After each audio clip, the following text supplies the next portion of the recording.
for doing this. Good I thing, really man. appreciate it. You're a huge inspiration.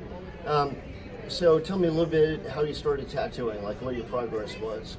Okay, well, this was back at a time when tattooing wasn't really like a go-to career for art students the way that it is now. It was kind of the opposite. If someone walked into a tattoo shop with their art school diploma and their portfolio, they'd get laughed or shouted out of the place. You know, Yeah. it was I encountered that. Yeah. right. It was a little bit rougher around the edges. Yeah. And you know, it's funny because I always had visualized being an artist of some sort. You know, I thought I was going to illustrate sci-fi novels, Okay. record covers. I ended up actually doing a bunch of record covers and a couple book covers, but Yeah, I've seen a few. Yeah. and it was fun. You know, it was. I enjoyed it. I enjoyed having these complex requests. I liked working with the bands and talking over their concepts and refining it. And I didn't really like the music industry at all. You know, I felt very much like I was being taken advantage of. I realized Okay. how much the musicians would be being taken advantage of. It was, So you like the big bosses, or you didn't like dealing with any? and so I ended up doing this free agent thing, which meant I couldn't really negotiate my pay very well or anything like that. And so I was getting paid dirt, 250 bucks, 350 Wow. bucks, you know. One time I got 750. That was like the last record cover I did before I started tattooing. Okay. And I actually went and spent it on a tattoo, which I no longer have, but it was the one that, you know, I brought in my own drawing, and that landed me my apprenticeship. Okay. Now, the interest in tattooing, that started when I was 16, and I was punk rock, and I was, you know, society, and but I just hadn't really thought about tattoos. I hadn't seen good ones, you know. I'd only seen a couple of crummy-looking marks on people, and then one day my sister Hannah just suggested out of the blue, "Hey, let's go get tattooed," and just like a bolt of lightning, was like, "Fuck yeah," you know, and. She's a very good tattoo artist. So Oh yeah, she's dynamite, yeah. And so yeah, we ended up making an appointment at this place, Sluggo Tattoo in Aurora, Illinois, and it was for a week later. And I didn't know anything that they'd have designs on the walls or anything. I just figured I'll bring my own drawing, and any professional tattoo artist should be able to put it exactly this way on me, right?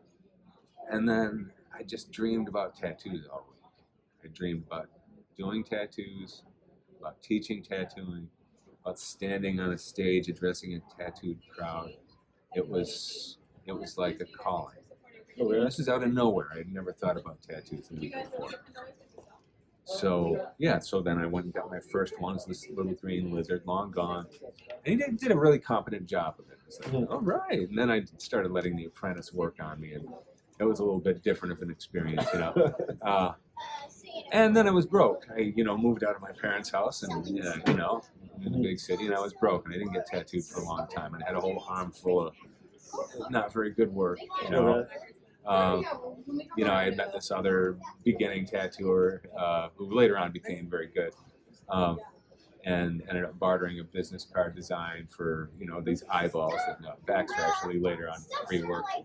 And I actually hit them up for an apprenticeship, and they were just like, well, you know, we've had other people come into town and say, hey, Sluggo, we're going to put you out of business. And look, we're still here. I'm like, oh, that's not what I was saying. And I wasn't even thinking about it. I didn't realize how competitive it was or any of that stuff, you know. And then the apprentice took me aside and he's like, hey, you know, look in the back of some tattoo magazines. You might find the ads for equipment and stuff. I'm sure you do fine.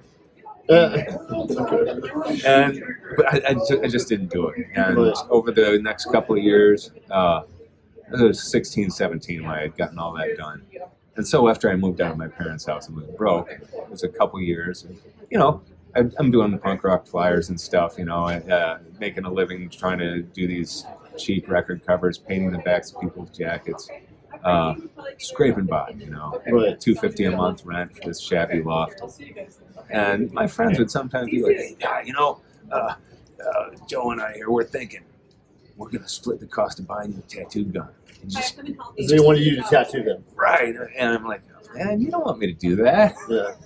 You know, I just had this sense. And I know a lot of really good artists started out just that way. But I just had this sense that I was going to mess people up. Right. And I wanted to be taught the right way.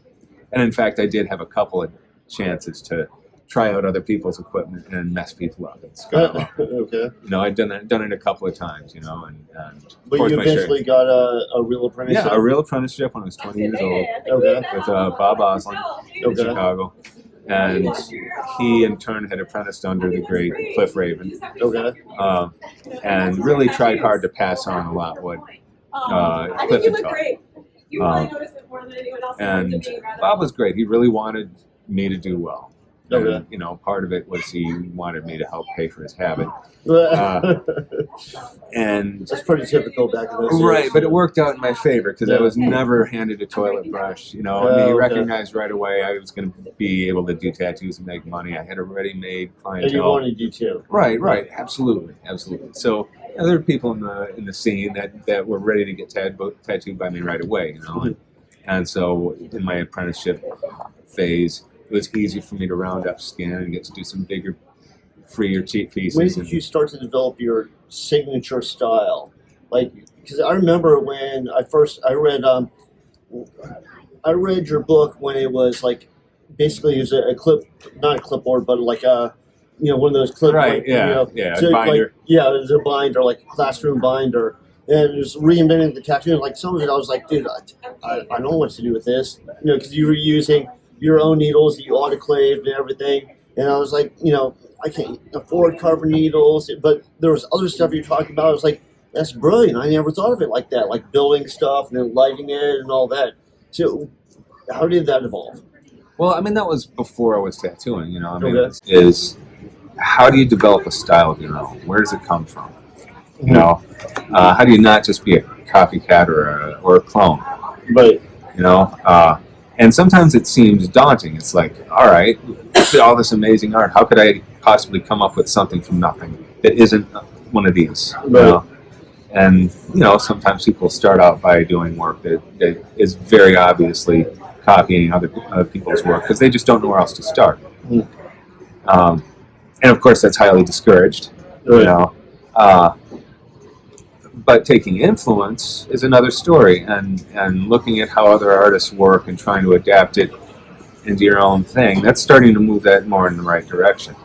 So in the encyclopedia, one of the things we're talking about is building on that to create your own voice so that it's your unique thing. And the thing that I've always believed is that this should arise naturally because each of us is completely unique. Right.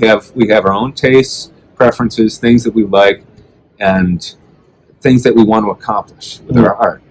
And so if we make a habit of looking for and collecting interesting reference material, photographs that we take ourselves, things we find online, creating our own reference library, that's a start. Interpreting in our own way. Right. I mean, that's going to naturally happen, but just building up your preferences of stuff you think is interesting and visually cool, you know. Everyone's going to do a different, entirely different. Your own subjective view. Even though it's stuff that comes from outside you are filtering, right? Right. So that's one thing that I recommend. And one thing that's really important is to look for influences outside of tattooing. Right. That's very important. And if you are influenced by other artists, that's fine. It's natural. I am too, you know. I steal back. Shamelessly. But when you're actually drawing tattoo designs, you don't want to have somebody else's work in front of you. Right. That's the mistake that some people make. Okay. What you need to do is, you can look at it up till the moment you start drawing, but put it away. Because then it's guaranteed to be your own filtration of that idea. Right. Okay? And so you're going to have to look at that piece and say, okay, I'm not a camera. I can't record this with my mind. What do I think is the coolest about it? And how can I... Unless you filter everything down so you get the core of what you need. Right. Okay, I like this 3D effect, that cage-looking thing. Okay, and the way there's a couple of shadows there. All right, bam. Then you try to do a cage-looking thing with a couple of shadows, but it's out of your own mind. And then you build from there. Then you're like, okay, this mossy stuff that I've been photographing. Now I'm going to take this cage-looking thing, and I'm going to grow this mossy stuff over it. And before you know it, you got something nobody else has done. Okay. And yeah, you're going to see, okay, it's got a little bit of that cagey thing, like I saw so-and-so do. But it's totally different, you know. It's totally reinterpreted. It's not at all the same shape.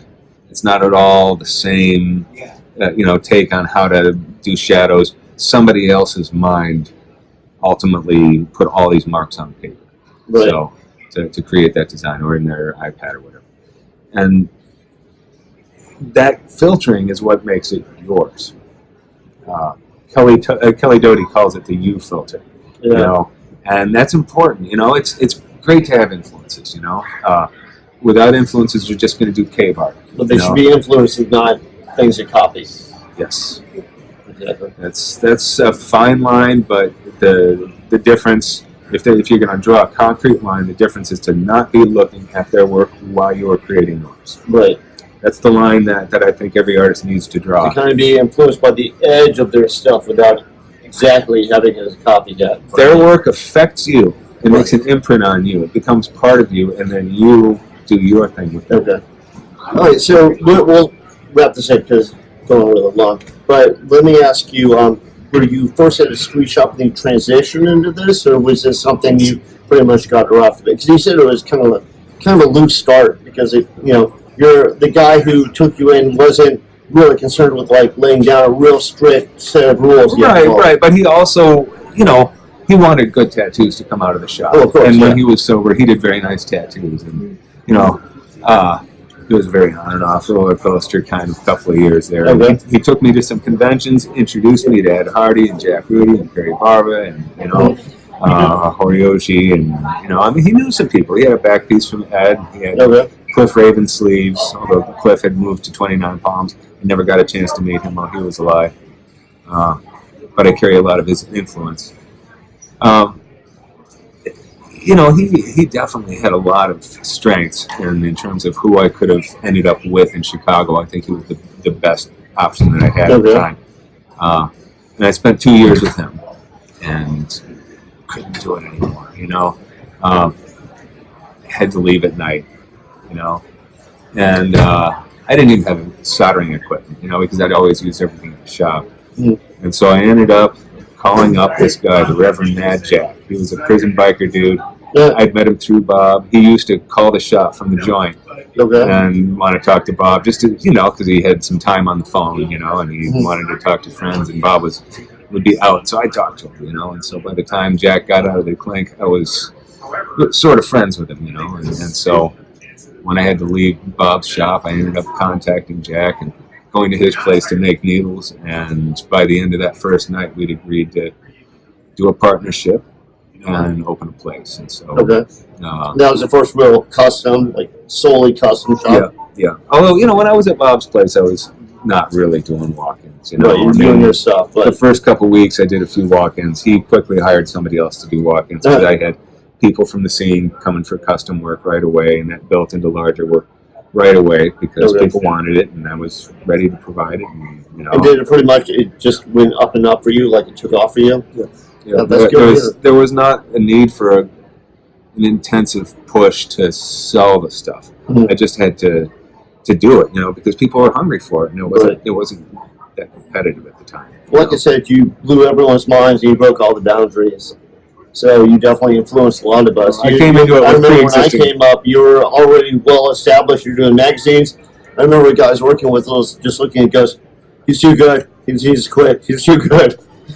But no, I really appreciate it. And thank you for the interview. Thank you for doing this, Guy. Thank you. Thank you.